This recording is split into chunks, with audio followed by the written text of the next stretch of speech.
So in Jotform, you can go ahead and add in different sort of elements. One of the elements that you may want to add in is an email section. So to do that, you simply need to click on add element, and then you can see email right here. So once you do that, you can see that you get an area where you can type in your email. If I were to preview it, you can see that this is what you have. So I have an area to go ahead and type in an email right here. Let me just go ahead and turn off the preview, and you can see by default the email area looks like this.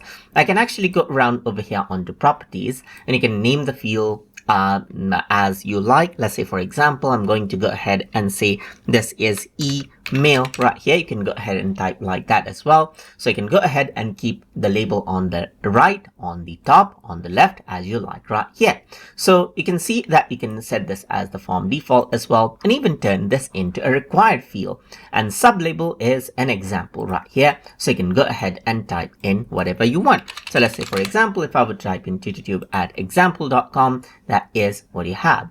So for all the fields, you also have an option to duplicate the fields right here. That duplicates this email as well. But let me just go ahead and delete this and go around onto properties.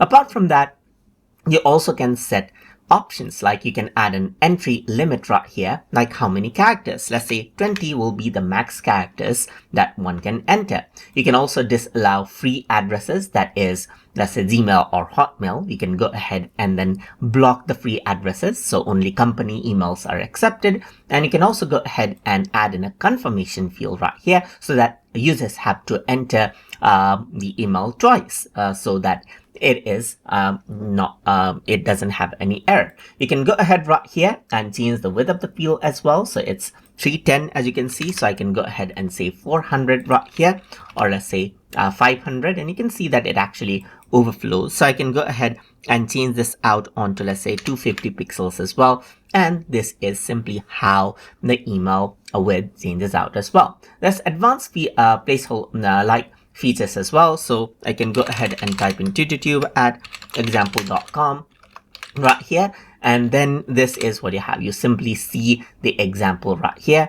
You even have the hover text. Let's say, for example, I can say something like enter your email right here, and whenever someone actually hovers over, they will see that particular hover text. You can also add in a default value, so I can simply go ahead and override it, and let's say, for example, add in a default value as well. Or let me just go around and say, let's say, for example, outlook.com right here, just like this.